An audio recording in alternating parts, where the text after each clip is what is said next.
Hello everyone and welcome to my YouTube channel bio time. So आज के इस particular video में हम लोग कवर अप करने वाले हैं क्लास ट्वेल्थ के इकोलॉजी यूनिट के सेकेंड चैप्टर को, जो कि है इकोसिस्टम। ये चैप्टर 12 है। सो अभी तक हमने इस चैप्टर में क्या क्या पढ़ा है उसको शॉर्ट में समझते हैं। इकोसिस्टम के दो बेसिक कैटेगरीज़ होते हैं। पहले इकोसिस्टम होता क्या है? ये फंक्शनल यूनिट है नेचर का, जिसमें लिविंग ऑर्गेनिजम्स इंटरैक्ट करते हैं एक दूसरे से और अपने फिज़िकल एनवायरनमेंट, अपने सराउंडिंग से जो उनका इंटरैक्शन है उसे इकोसिस्टम कहा जाता है, जो बेसिकली दो टाइप्स के होते हैं, टेरेस्ट्रियल एंड एक्वेटिक। टेरेस्ट्रियल के एग्जाम्पल्स हैं forest, grassland, desert, and aquatic के एग्जाम्पल्स हैं वेटलैंड, पॉन्ड, लेक, रिवर।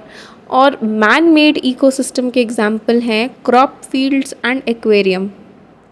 आगे हमने सबसे पहले समझा था इकोसिस्टम का स्ट्रक्चर और फंक्शन, जिसमें बेसिकली 4 कंपोनेंट्स थे: productivity, decomposition, energy flow, nutrient cycling. सबसे पहला पोर्शन जो प्रोडक्टिविटी है वो हम लोग कंप्लीट कर चुके हैं।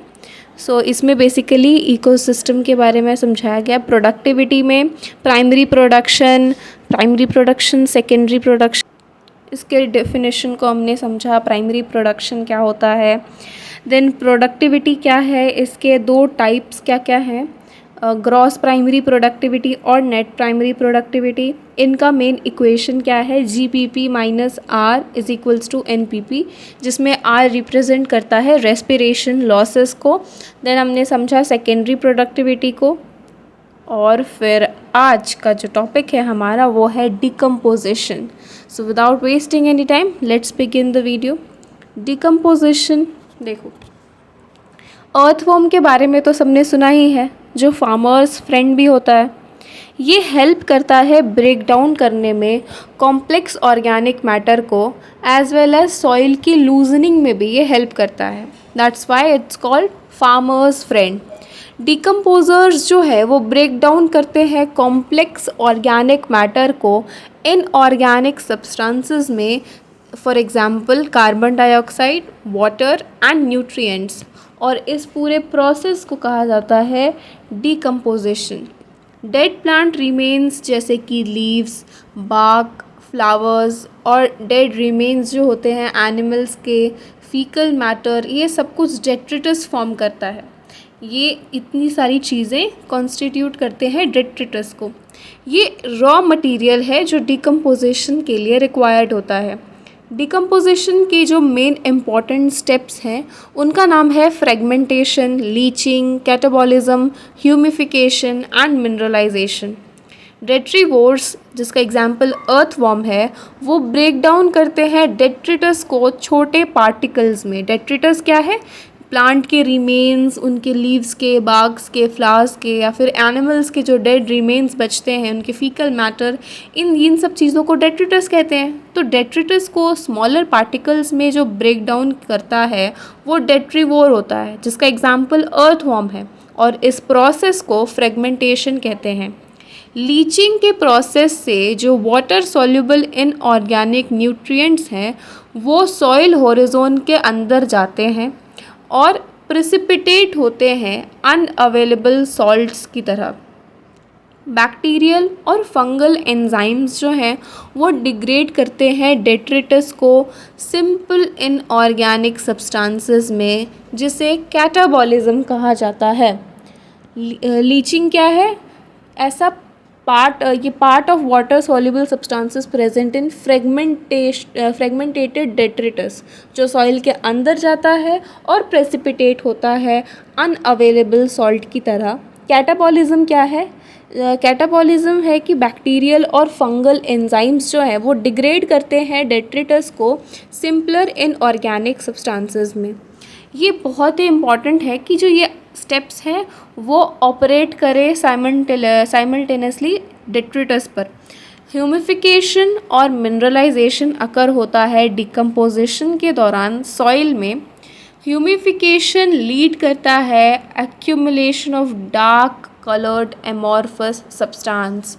ह्यूमिफिकेशन की वजह से ह्यूमिफिकेशन से ह्यूमस फॉर्म होता है, एक dark coloured amorphous organic matter भी कह सकते हैं, जो जिसमें सेल्यूलोज, लिग्निन, टॉनिन, रेजिन ये सब प्रेजेंट हो सकता है।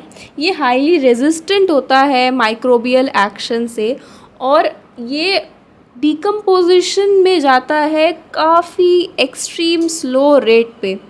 कोलॉइडल है नेचर में, तो ये रिजर्वर भी है न्यूट्रिएंट्स का।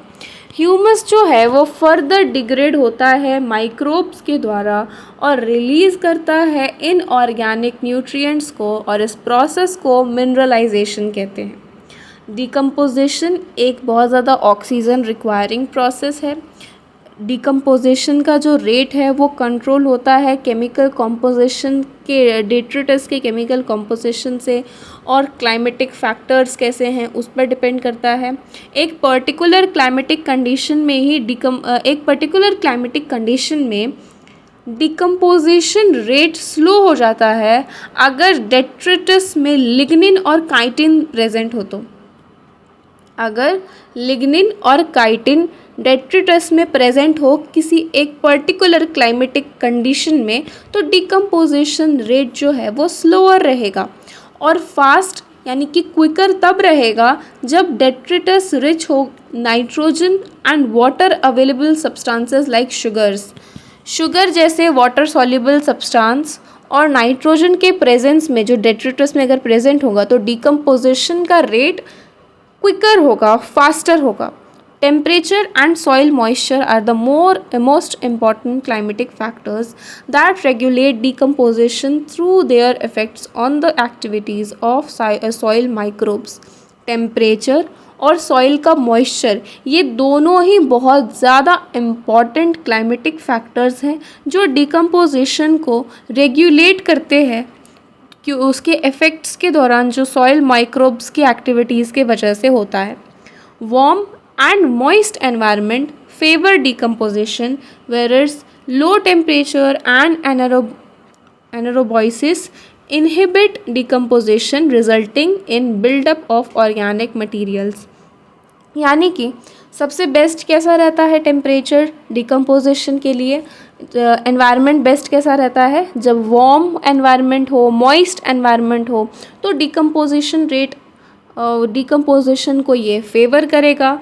अगर टेम्परेचर लो हो, अनेरोबॉइसिस यानी कि ऑक्सीजन की अवेलेबिलिटी कम हो, तो ये इनहिबिट करता है डिकम्पोजिशन को।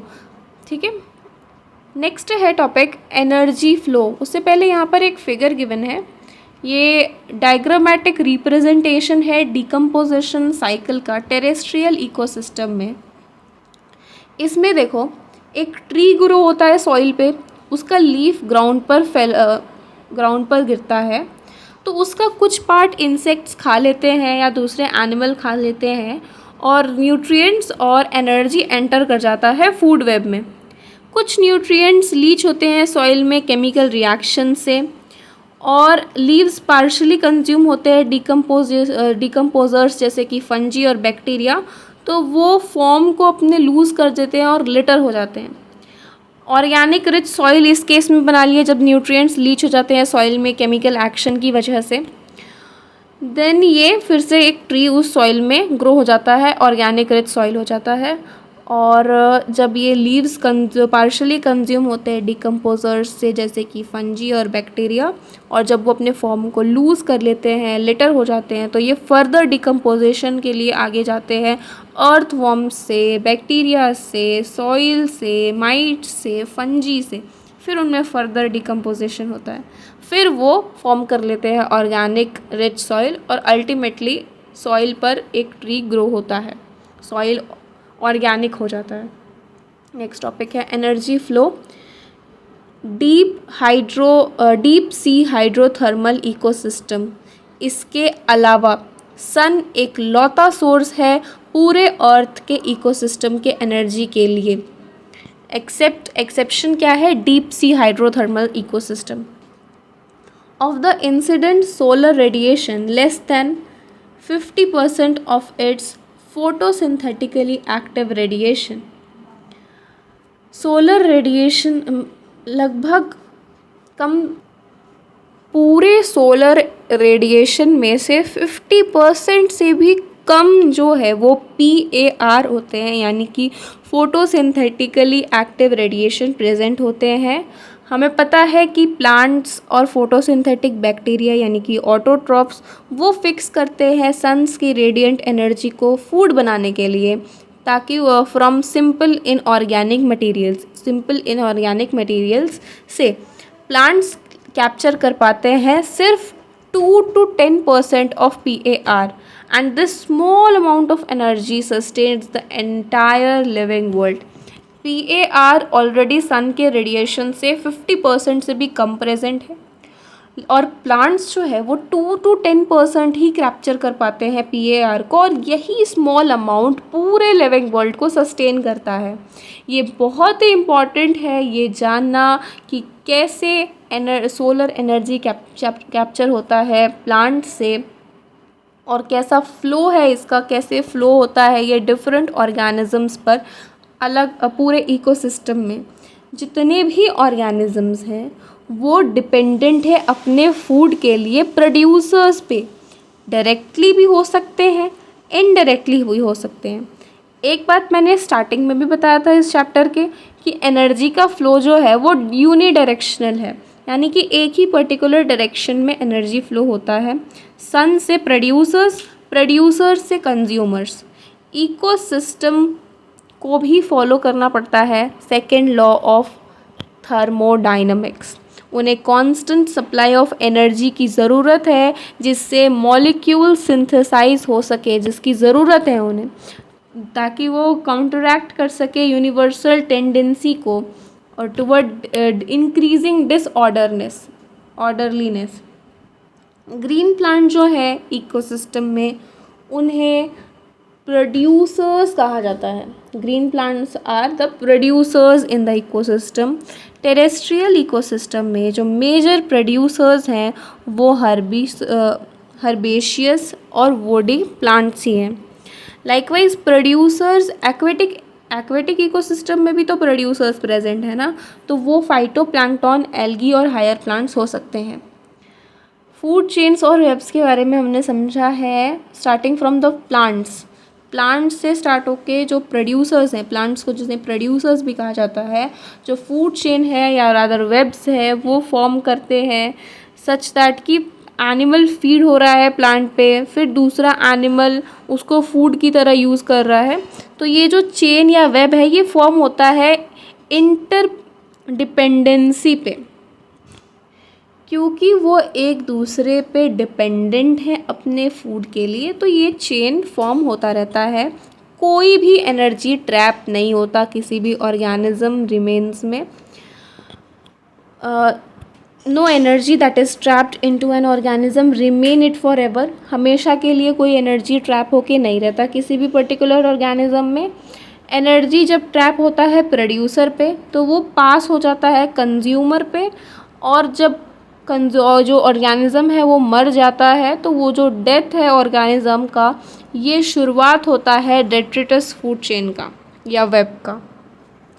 जितने भी एनिमल्स हैं वो प्लांट्स पर डायरेक्टली या इनडायरेक्टली डिपेंडेंट हैं अपने फूड के लिए, तो उन्हें कंज्यूमर्स कहा जाता है, या हीट्रोट्रॉप्स भी कह सकते हैं अगर वो प्रोड्यूसर्स पर फीड हो रहे हों, यानी कि प्लांट्स पर फीड हो रहे हों, और उन्हें प्राइमरी कंज्यूमर्स भी कहा जाता है। अगर एनिमल दूसरे एनिमल को खाएगा जिससे कि which in turn eat the plants, यानी कि जो पहला एनिमल प्लांट को खाया और उस एनिमल को कोई और एनिमल खा लिया, तो वो सेकेंडरी कंज्यूमर हो जाएगा। और टर्शरी कंज्यूमर्स भी होते हैं, जो एनिमल को खाता है उसे भी खाने के लिए है प्रेजेंट। तो प्राइमरी कंज्यूमर्स हर्बीवोर्स होंगे। कुछ कॉमन हर्बीवोर्स होते हैं, इंसेक्ट्स, बर्ड्स, मैमल्स, जो टेरेस्ट्रियल इकोसिस्टम में प्रेजेंट होते हैं। और अगर एक्वेटिक्स इकोसिस्टम का देखा जाए तो उसमें मोलस्क्स प्रेजेंट होते हैं एक्वेटिक इकोसिस्टम में। जो कंज्यूमर्स हैं, जो फीड होते हैं हर्बीवोर्स पर, उन्हें कार्निवोर्स कहा जाता है। करेक्टली बोलें तो प्राइमरी कार्निवोर्स कहा जाता है, लेकिन सेकेंडरी कंज्यूमर्स हैं वो एनिमल्स डिपेंड होते हैं प्राइमरी कार्निवोर्स पर फूड के लिए, तो वो सेकेंडरी कार्निवोर्स हैं। यानी कि जो फीड होते हैं प्राइमरी कार्निवोर्स पर उन्हें सेकेंडरी कार्निवोर्स कहा जाएगा। जो प्राइमरी कार्निवोर्स है वो सेकेंडरी कंज्यूमर्स हैं, क्योंकि वो हर्बीवोर्स पर फीड हो रहे हैं। ठीक है, तो एक सिंपल ग्रेजिंग फूड चेन यहाँ पर गिवन है GFC। प्रोड्यूसर्स को खाने के लिए प्राइमरी कंज्यूमर्स को खाने के लिए सेकेंडरी कंज्यूमर्स। तो ये जो सेकेंडरी कंज्यूमर्स है ना, यही सेकेंडरी कंज्यूमर्स प्राइमरी कार्निवोर्स हैं, और जो इन पे फीड होते हो तो उन्हें वो सेकेंडरी कार्निवोर्स हो जाएंगे।